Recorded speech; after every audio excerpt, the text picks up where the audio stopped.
जब बहन जी की सरकार थी, किसी की हिम्मत थी, किसी प्रशासन की हिम्मत थी, किसी पुलिस वाले की हिम्मत थी, किसी गुंडे की हिम्मत थी कि आपके खिलाफ कोई कुछ कर सके? नहीं थी ना। और आज आप जाएंगे थाने में, आपकी रिपोर्ट भी नहीं लिखी जाएगी। लिखी जाती है तो बताइए आप लोग, जितने भी जुल्म हो रहे हैं वो क्यों हो रहे हैं? क्योंकि आपकी अपनी सरकार नहीं है। अगर आप जिस दिन आप अपनी सरकार बना लेंगे, उस दिन आप ताकतवर बन जाएंगे, उस दिन आप राजा बन जाएंगे। और जब राजा बन जाता है तो उन पर जुल्म नहीं होता। जैसे आज लोग बोलते हैं कि बहुजन समाज पार्टी क्या कर रही है, शांत बैठी हुई है और प्रकार प्रकार के अनेक प्रकार के लोग आरोप लगाने का काम करते हैं। क्या उस समय माननीय काशीराम साहब जब काम कर रहे थे, क्या लोगों ने उस समय नहीं आरोप लगाए होंगे? क्या माननीय काशीराम साहब को कितना अपमान सहना पड़ा होगा? ये सब पुराने लोग जानते हैं। और माननीय काशीराम साहब जो सपना दिखाते थे, लोगों से कहते थे कि आप जो बदुआ मजदूर की तरह जो काम करते हैं कांग्रेस के साथ या अन्य पार्टियों के साथ, आप अपनी पार्टी में काम कीजिए, आपका अपना राजा होगा, अपना विधायक होगा, अपना एमपी होगा, अपना सीएम होगा, अपना प्रधानमंत्री होगा। तो लोग हंसते थे, लोग मजाक उड़ाते थे।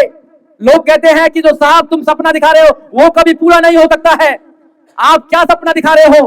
जो लोग बदुआ वोटर्स हैं, जो केवल एक ही पार्टी को वोट देते हैं, वो अपनी पार्टी को कैसे आगे लेकर जाएंगे? मगर उत्तर प्रदेश के लोगों ने माननीय काशीराम साहब और आदरणीय बहन कुमारी मायावती बात को समझा और लोगों ने 3 जून 1995 को पहली बार बहुजन समाज पार्टी की सरकार बनाई और बहन जी को मुख्यमंत्री बनाने का काम किया। तो जो लोग मजाक उड़ाते थे, सबसे पहले वो आए और उन्होंने कहा कि साहब आपने कमाल कर दिया, हम तो सोचते थे कि ये सपना पूरा नहीं हो सकता है, मगर आपने कमाल कर दिया। और उन्होंने 2 नारे दिए, मैं हमेशा बोलता हूं। पहला नारा दिया कि काशीराम तेरी नेक कमाई तूने सोती कौम जगाई। जो लोग नहीं कहते थे ना साहब कुछ कर सकते हैं, तो उन्होंने नारा दिया कि काशीराम तेरी नेक कमाई तूने सोती कौम जगाई। और दूसरा नारा क्या दिया? दूसरा नारा दिया कि काशीराम तेरी सोच पर पहरा देंगे ठोकर, अब हम पीछे हटने वाले नहीं है, अब तुम्हारी राह पर चलेंगे। उन लोगों ने उत्तर प्रदेश में न केवल 95 में सरकार बनाई, 97 में सरकार बनाई, 2002 में सरकार बनाई और माननीय काशीराम के जाने के बाद 2006 में, 2007 में माननीय काशीराम साहब को उन्होंने श्रद्धांजलि दी कि साहब आपके जाने के बाद जो आपने किया है, आपकी पार्टी, आपके मिशन, आपके मूवमेंट, आपके खून पसीने की पार्टी को हम उत्तर प्रदेश में 2007 में पूर्ण बहुमत की सरकार बनाने का काम करेंगे। तो वहां के लोगों ने माननीय काशीराम साहब की सोच को पूर्ण बहुमत की सरकार बनाने का काम किया। जब 2007 में आपकी सरकार बनी, तो 2007 में जब सरकार बनी तो आप जो पूरे देश में लोग रहते हैं, दिल्ली में जो लोग आए हुए हैं, माइग्रेट होकर आए हैं, पूरे देश से लोग आते हैं, तो पूरे देश के लोगों का सीना चौड़ा हो गया। आप कहने लगे कि हमारी सरकार है, हाथी दौड़ने लगा है, कहने लगे, नारे लगाने लगे कि यूपी तो हमारी है, अब दिल्ली की बारी है, कहने लगे नहीं, और दिल्ली की तरफ सोचने लगे। और बहन कुमारी मायावती के शासन में 2007 से लेकर 2012 तक जो काम हुआ, आज तक पूरे देश में किसी भी राज्य में इतना कोई काम नहीं हुआ जितना बहन जी की सरकार में काम हुआ है। मगर जो लोग हैं जो बहुजन समाज पार्टी को कमजोर करना चाहते हैं, जो मिशन मूवमेंट को कमजोर करना चाहते हैं, वो काम की बात नहीं करेंगे, वो बुराई करने का काम करेंगे, आपके मनोबल को तोड़ने का काम करेंगे। मैं आपको बताना चाहता हूं, इस देश में अगर मनुवादी सरकार, अगर मोदी सरकार, अगर बीजेपी सरकार या कोई भी सरकार अगर डरती है तो वो आप किसे डरती है? आपकी पार्टी से डरती है, आपके संगठन से डरती है, और किसी से नहीं डरती है। इसका एक एग्जाम्पल है, सब लोग कहते हैं कि भाई बहुजन समाज पार्टी क्या कर रही है, बहुजन समाज पार्टी क्या कर रही है, तो मैं उनको बताता हूं, आप भी उन लोगों को बताना। बहुजन समाज पार्टी के नेता आदरणीय बहन कुमारी मायावती, पूरे देश में एक भी इंसान बताए कि बहन कुमारी मायावती कभी किसी की चौखट पर जाती है 2 टिकट मांगने के लिए, मुझे टिकट दे दो, जाती है क्या?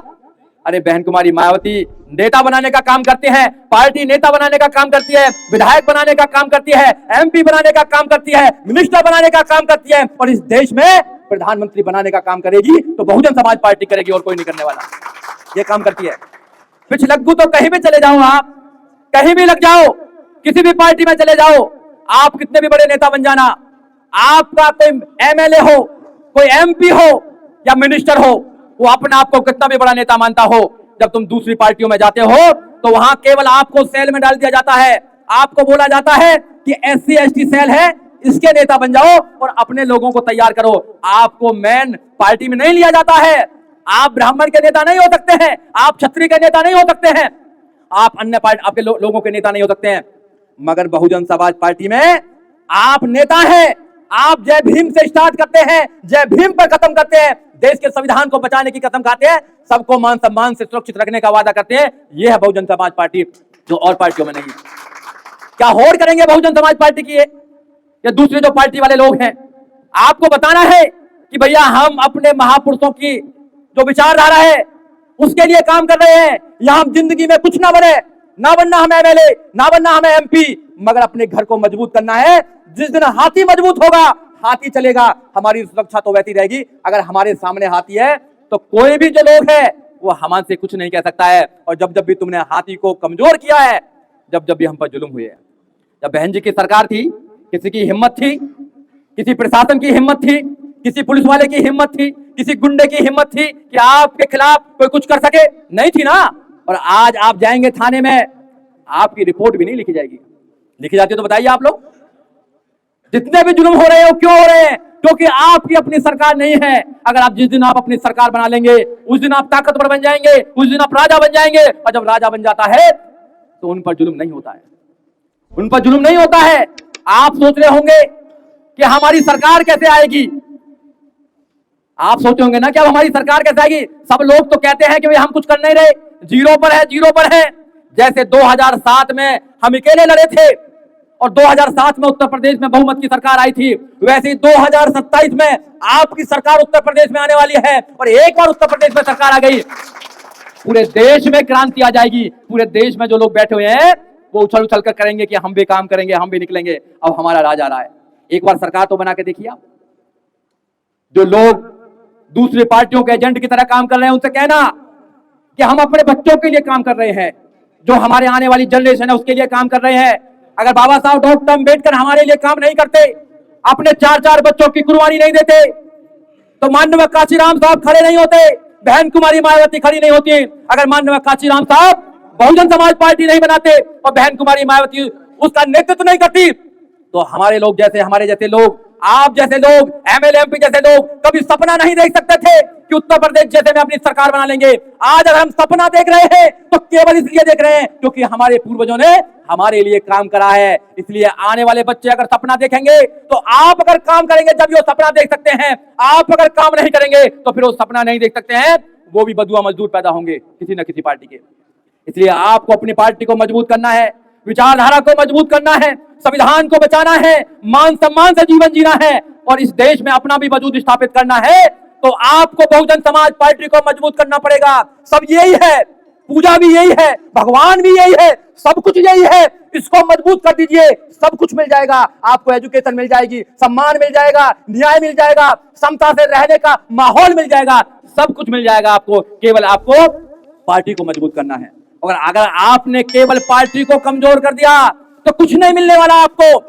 ना तो आपके बच्चों को एजुकेशन मिलने वाली है, न न्याय मिलने वाला है, न समता से रहने का माहौल मिलने वाला है, कुछ नहीं मिलने वाला है। केवल आपको ताने मिलने हैं, ताने। जो माननीय काशीराम साहब ने कहा था ना, क्या कहा था माननीय काशीराम साहब ने कि वोट हमारा, राज तुम्हारा, नहीं चलेगा, नहीं चलेगा, मगर वोट हमारा है। दिल्ली में भी राज उनका चल रहा है, उत्तर प्रदेश में भी राज उनका चल रहा है, मध्य प्रदेश में भी राज उनका चल रहा है, देश के हर राज्य में उनका राज चल रहा है। फिर कहां गई हमारी वोट? ये लोग वोटिंग के समय में आते हैं और हमको बहकाने का काम करते हैं, हमारी बुराई करने का काम करते हैं। कौन कौन तंत्र हैं ये लोग?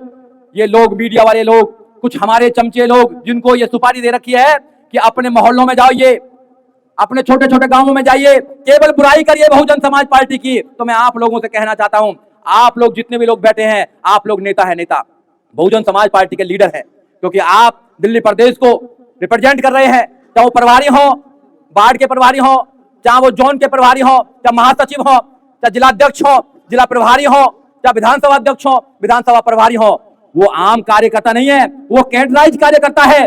अगर कैडराइज कार्यकर्ता का मनोबल ऊपर नहीं रहेगा, कैडराइज कार्यकर्ता को विश्वास नहीं रहेगा कि हमारी सरकार बन जाएगी, तो फिर हमारे वोटर को विश्वास नहीं होगा। सबसे पहले हमें विश्वास करना पड़ेगा। और जब जिस दिन हम विश्वास करेंगे, कोई भी टारगेट छोटा नहीं है, वो बड़ा नहीं है हमारे लिए, सारे टारगेट छोटे होंगे। ये वो दिल्ली है जिस दिल्ली में आपके 2 विधायक थे, 17 काउंसलर रहे हैं। ये वो दिल्ली है कि 70 विधानसभाओं में ऐसी कोई विधानसभा नहीं है जहां आपकी 40 से 50 हजार वोट ना हो। बताइए आप लोग, क्या कोई ऐसी विधानसभा है जिसमें हमारी SC ST की 40 से 50 हजार वोट ना हो? सब विधानसभाओं में हमारी 40 से 50,000 वोट है और 12 विधानसभा तो हमारी रिजर्व विधानसभा है। फिर हम लोग कमजोर कहां पर है? कमजोर हम लोग हैं क्योंकि हम लोग लोगों के पास जाकर ये समझाने में सक्षम नहीं हो पा रहे हैं कि बहुजन समाज पार्टी इस देश में हमारा उद्धार कर सकती है। जिस दिन हम अपने आप को सक्षम बना लेंगे, हमें अपने ऊपर विश्वास हो जाएगा। मैं रियल बोल रहा हूं आपको, जब सेना और सेनापति को अपने ऊपर विश्वास ना हो तो वो कोई जंग नहीं जीत सकता। जंग तो जीत के वो अच्छे घर को भी नहीं चला सकता। जब सेना और सेनापति को अपने मिशन पर विश्वास हो सकता है तो फिर वो कोई जंग नहीं है जिसको जीत नहीं सकता, हर जंग को जीतने का काम करेगा। इसलिए विश्वास करना है, पार्टी को मजबूत करना है। देश की नहीं, पूरे दुनिया की बहुजन समाज पार्टी केवल एक पार्टी है। पूरे दुनिया की एक पार्टी आप स्टडी कर लीजिए जो लोगों के द्वारा चलाई जाती है, जो लोगों के द्वारा चलाई जाती है, आपके चंदे से चलाई जाती है। ऐसी कोई पार्टी नहीं है जो लोगों के चंदे से चलाई जाती हो, लोगों का खून पसीना उसमें लगा हो, लोगों की भावनाएं उसमें लगी हो, लोग अपनी जान देने के लिए तैयार हो जाते हैं।